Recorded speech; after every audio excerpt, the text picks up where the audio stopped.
నమస్తే అండి. ఈరోజు భాగవత కథలలో జయ విజయులు గురించి చెప్పుకుందాం. శ్రీ మహావిష్ణువు లక్ష్మీదేవితో నివాసం ఉండేది వైకుంఠం. లక్ష్మీనారాయణుల నివాసానికి ద్వారం దగ్గర ఇద్దరు ద్వారపాలకులు ఉండేవారు. వారే జయ విజయులు. ఇద్దరూ విష్ణుమూర్తికి మహాభక్తులు. విష్ణుమూర్తి అనుమతి లేనిదే లోపలికి ఎవ్వరినీ అనుమతించేవారు కాదు. ఒకరోజు సనకుడు, సనందుడు, సనత్కుమారుడు మొదలైన మునులు విష్ణువును దర్శించడానికి వైకుంఠం వచ్చారు. లోపలికి వెళ్ళడానికి ప్రయత్నించారు. కానీ ఆ సమయంలో విష్ణువు, లక్ష్మీదేవి కేళీ మందిరంలో ఏకాంతంలో ఉన్నారు. అప్పుడు ఎవ్వరినీ లోనికి అనుమతించకూడదు. అందుచేత జయ విజయులు సనకాదులను లోనికి పంపలేదు. వారు అందుకు కోపించి, మా వంటి మహర్షులను వైకుంఠంలో ప్రవేశించకుండా అడ్డగించారు కనుక మీరు ఈ వైకుంఠానికి, ఈ లక్ష్మీనారాయణులకు దూరమైపోదురుగాక అని శపించారు. జయ విజయులు మహావిష్ణువును దర్శించి జరిగిన శాపవృత్తాంతమంతా చెప్పి తమకు శాప విముక్తి కలిగించవలసినదిగా ప్రార్థించారు. దానికి విష్ణువు వారితో, జయ విజయులారా, మహర్షులు శాపానుగ్రహ సమర్థులు. వారి శాపాలు అనుభవించవలసినదే. మీ ఇద్దరినీ ఒక ప్రశ్న అడుగుతాను. 6 జన్మలు నాకు భక్తులుగా జీవించి తిరిగి వైకుంఠం చేరటం ఒక పద్ధతి. 3 జన్మలలో నాకు శత్రువుగా ఉండి నాతో యుద్ధం చేసి మరణించి వైకుంఠం చేరటం రెండో పద్ధతి. భక్తులుగా ఉంటారో శత్రువులుగా ఉంటారో నిర్ణయించుకుని మీరే చెప్పండి అని అన్నాడు విష్ణువు. జయ విజయులు, దేవదేవా, 6 జన్మల పాటు వైకుంఠానికి దూరంగా ఉండడాన్ని మేము భరించలేము. 3 జన్మలలో శత్రువులుగా ఉండి త్వరగా మిమ్ములను చేరుకునే వరాన్ని ప్రసాదించండి అని ప్రార్థించారు. అప్పుడు విష్ణువు, మీ కోరిక ప్రకారమే మీరు రాక్షసులుగా జన్మించి నాకు శత్రువులవుతారు. నా చేతిలో మరణించి 3 జన్మల అనంతరం వైకుంఠాన్ని చేరుకుంటారు అని చెప్పాడు. ఆ జయ విజయులు విష్ణుమూర్తికి శత్రువులుగా మొదటి జన్మలో హిరణ్యాక్ష, హిరణ్యకశిపులుగాను, 2వ జన్మలో రావణ, కుంభకర్ణులుగాను, 3వ జన్మలో శిశుపాల, దంతవక్త్రులుగాను జన్మించి విష్ణువుని ఎదిరించి ఆయన చేతిలో మరణించి వైకుంఠం చేరుకున్నారు. ముందుగా హిరణ్యాక్ష, హిరణ్యకశిపుల గురించి తెలుసుకుందాం. హిరణ్యాక్ష, హిరణ్యకశిపుల జననం. కశ్యపుడనే మహర్షి ఉండేవాడు. ఆయన భార్య దితి. ఆమె సంతానాన్ని అర్థించి అసుర సంధ్యవేళ భర్త వద్దంటున్నా కాదని భర్తతో కలిసింది. దాని ఫలితంగా ఆమె గర్భవతి అయి 2 మగపిల్లలను ప్రసవించింది.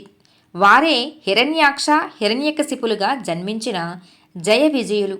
వారు పుట్టిన వేళ ఎన్నో అపశకునాలు గోచరించాయి. ఆకాశం నుండి చుక్కలు రాలిపడ్డాయి. సముద్రాలు ఘోషించాయి. గాడిదలు ఓండ్రపెట్టాయి. నక్కలు అరిచాయి.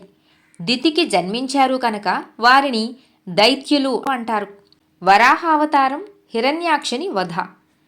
హిరణ్యాక్ష, హిరణ్యకశిపుల్లో పెద్దవాడైన హిరణ్యాక్షుడు రాక్షస సమూహానికి రాజయ్యాడు.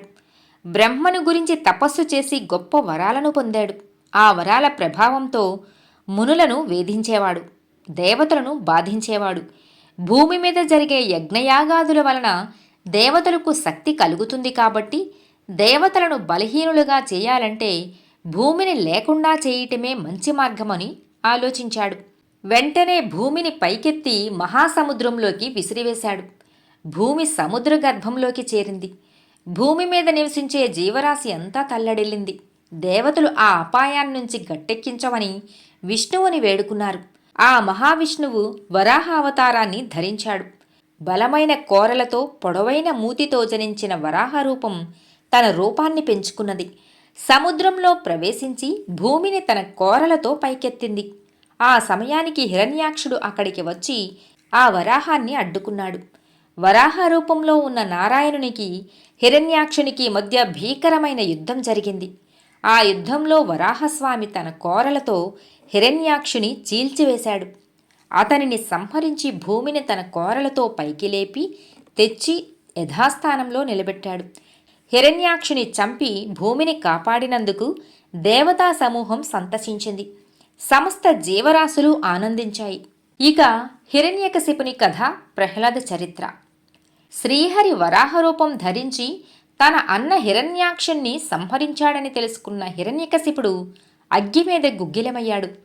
మహావిష్ణువును వధించి తన అన్న మరణానికి ప్రతీకారం తీర్చుకోవాలనే ఉద్దేశంతో బ్రహ్మను గూర్చి కఠోరమైన తపస్సును చేశాడు. హిరణ్యకశిపుని తపస్సుకు మెచ్చి బ్రహ్మ ప్రత్యక్షమై వరం కోరుకోమన్నాడు. హిరణ్యకశిపుడు, బ్రహ్మదేవ, అస్త్రం వల్ల గాని, శస్త్రం వల్ల గాని, దేవతల వల్ల గాని, మానవుల వల్ల గాని, జంతువుల వలన గాని, పగలు గాని, రాత్రి గాని, ఇంట్లో గాని, బయట గాని, భూమి మీద గాని, ఆకాశంలో కాని నాకు మరణం లేకుండా వరాన్ని ఇవ్వండి అని అడిగాడు. బ్రహ్మ అతనికి ఆ వరాన్నే అనుగ్రహించాడు. ప్రహ్లాదుని జననం. హిరణ్యకశిపుడు బ్రహ్మను గురించి తపస్సు చేసే నాటికి అతని భార్య లీలావతి గర్భవతి. హిరణ్యకశిపుడు తపస్సు చేస్తున్నాడని తలచి ఇంద్రుడు భయపడ్డాడు. అతనికి తపోభంగం చేయాలనే ఆలోచనతో లీలావతిని చెరబట్టి తీసుకుని వెళ్ళాడు.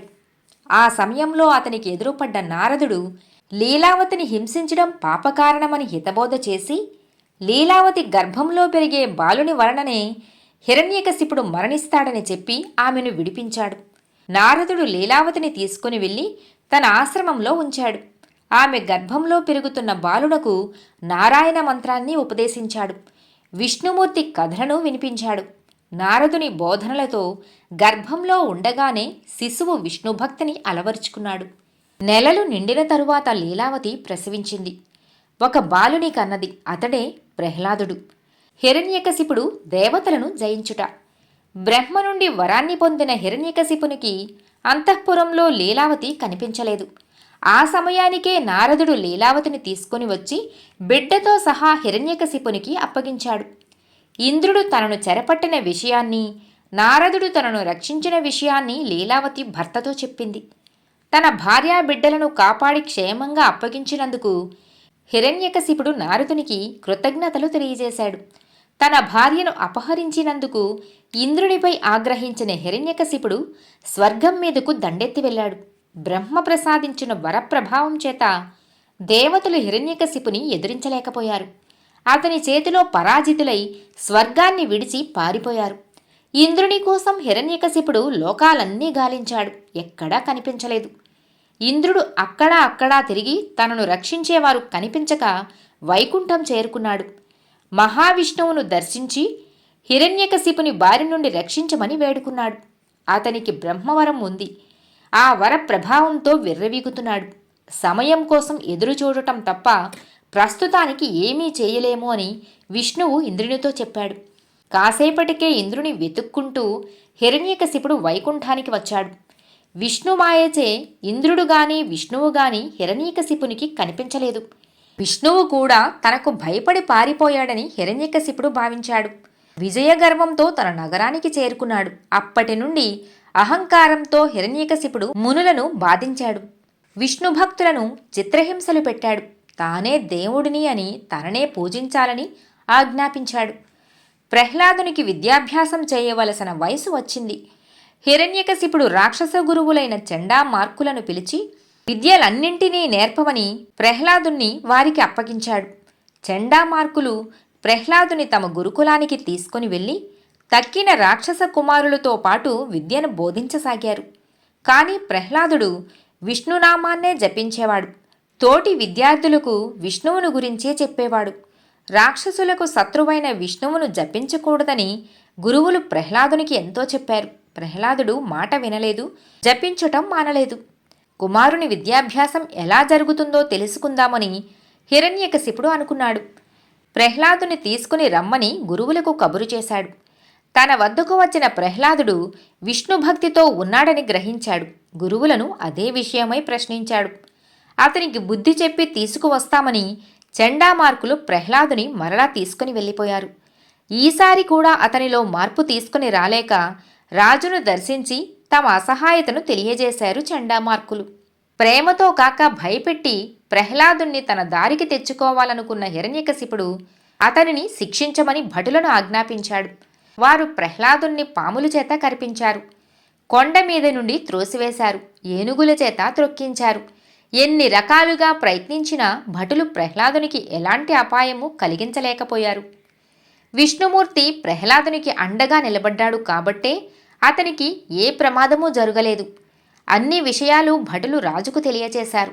తనే స్వయంగా ప్రహ్లాదునికి బుద్ధి చెప్పాలనుకున్నాడు హిరణ్యకశిపుడు. ప్రహ్లాదుని తన వద్దకు పిలిపించాడు. విష్ణువు తమకు శత్రువని, అతనిని పూజించటం మానమని చెప్పాడు. కానీ ప్రహ్లాదుడు విష్ణువు దేవుడని బదులు చెప్పాడు. విష్ణువు ఎక్కడున్నాడు అని ప్రశ్నించాడు హిరణ్యకశిపుడు. విష్ణువు సర్వాంతర్యామి, అన్ని చోట్లా ఉంటాడు బదులిచ్చాడు ప్రహ్లాదుడు. ఇక్కడ ఉన్నాడా అని అడిగాడు హిరణ్యకశిపుడు.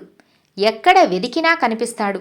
నీలో నాలో ప్రతి అణువులో విష్ణుమూర్తి ఉన్నాడు. దేవుడు లేని చోటే లేదు అని బదులిచ్చాడు ప్రహ్లాదుడు. ప్రతి అణువులో ఉన్నాడంటున్నావు కదా, అయితే ఈ స్తంభంలో ఉన్నాడా? వికటాట్టహాసం చేస్తూ ప్రశ్నించాడు హిరణ్యకశిపుడు. ఉన్నాడు అని బదులిచ్చాడు తండ్రికి ప్రహ్లాదుడు. అయితే చూపించు అంటూ హిరణ్యకశిపుడు తన గదతో ఆ స్తంభాన్ని బ్రద్దలు కొట్టాడు. ఆ సమయంలో ప్రహ్లాదుడు, దేవదేవ, నా తండ్రికి కనిపించి ఆయన అజ్ఞానాన్ని తొలగించు అంటూ విష్ణువును ప్రార్థించాడు. నరసింహావతారం. హిరణ్యకశిపుని గదాఘాతానికి స్తంభం ముక్కలయింది. అందులోంచి సింహనాదం వెలువడింది. అప్పుడే సూర్యుడు అస్తమించాడు. ఇంకా చీకట్లు అలుముకోలేదు. అది సంధ్యాసమయం. స్తంభం నుంచి ఒక ఆకారం బయటకు వచ్చింది. దాని శరీరం మానవ శరీరం, తల సింహం తల, మొత్తం మీద నరసింహ రూపం. ఆ నరసింహం కళ్ళ నుంచి నిప్పులు రాలుతున్నాయి. వాడిగా ఉన్న కోరలు, చాకుల వంటి గోళ్ళు, బలమైన బాహువులు, భయంకరమైన జూలు. చూడడానికే ఆ ఆకారం భయం గొలిపేలా ఉంది. ప్రహ్లాదుడు నారసింహుడిని చూస్తూ నారాయణ నారాయణ అంటూ స్మరించసాగాడు.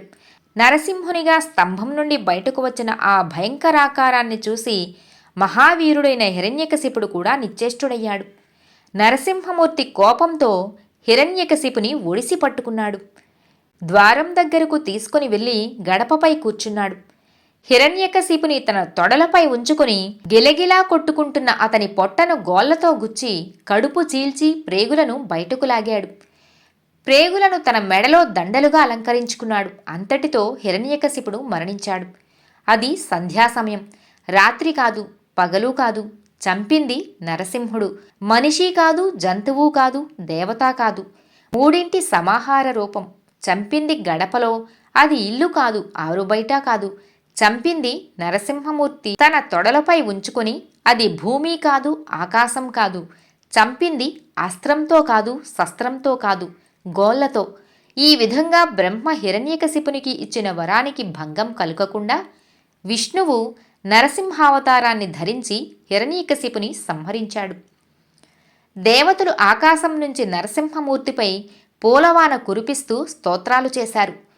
తండ్రి తరువాత ప్రహ్లాదుడు రాజయ్యాడు. జనానురంజకంగా పరిపాలన చేశాడు. హిరణ్యాక్ష, హిరణ్యకశిపులుగా జన్మించిన జయ విజయులు విష్ణువుకు విరోధులుగా చరించి ఆ విష్ణువు చేతనే చంపబడి తమ మొదటి జన్మను పూర్తి చేసుకున్నారు. ఇదండి జయ విజయుల కథ.